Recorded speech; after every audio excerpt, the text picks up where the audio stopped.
Hello and welcome to Wireman's Whimsy. Today I would like to introduce you to the basic border dies.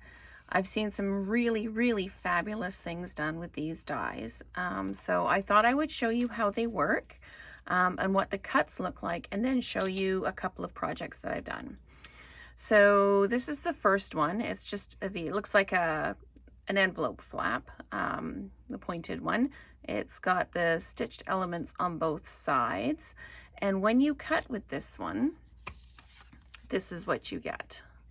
The one side has dots on it and the other side has the stitched shapes on it. I'm not sure if you can see those, but that's the cut it makes when you line it up like this.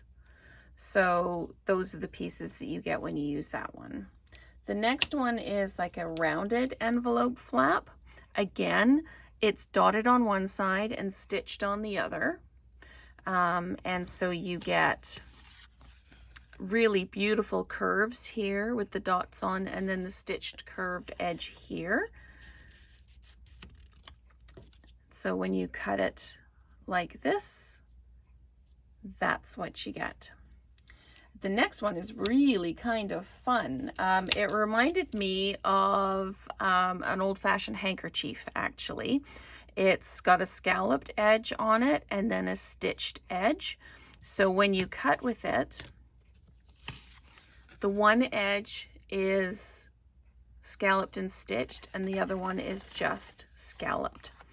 So again, if you use this die like this, that's the edge you get. The next one is really kind of funky too. It's almost like an eyelet or a handkerchief edge. It's got the stitched on one side and the dots on the other. So this is what it looks like when you've cut with it. You've got the dots on the one side and the stitched on the other. So then if you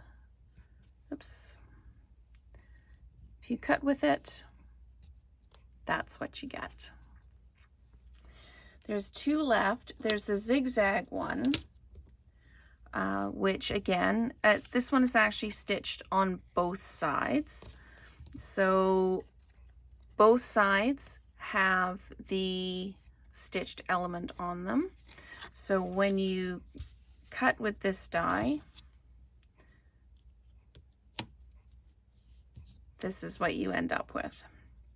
And I've seen some really neat things done with a whole bunch of different colors, and then offsetting it so that you get diamond or squares like that. So you offset when you're cutting so that when you finished it lines up and you get the diamonds and you have other colors, and it's really quite neat. And then there's the clouds.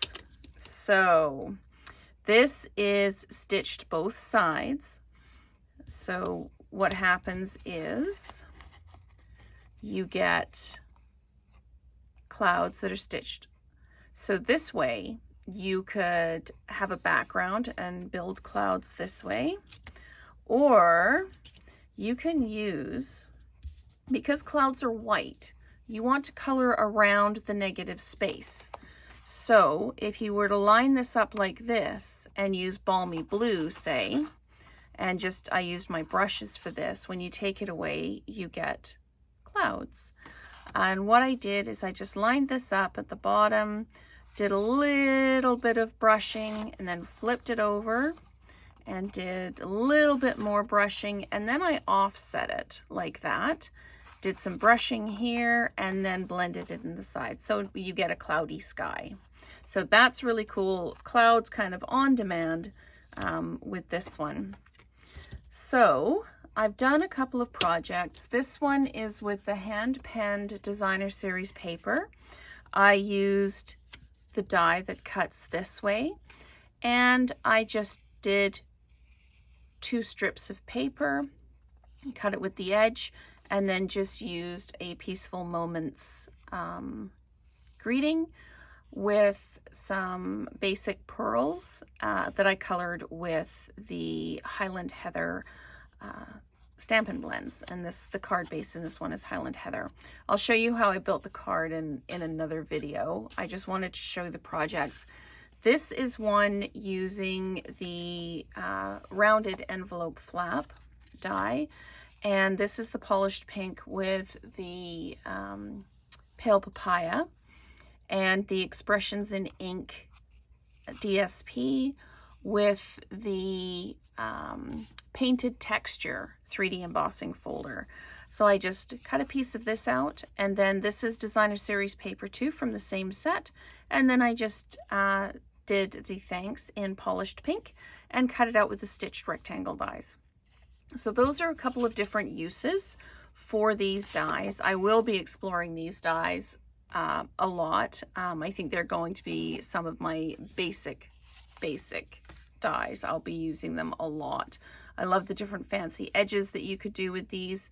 Thank you very much for watching while I introduced you to the basic border dies. We'll see you next time.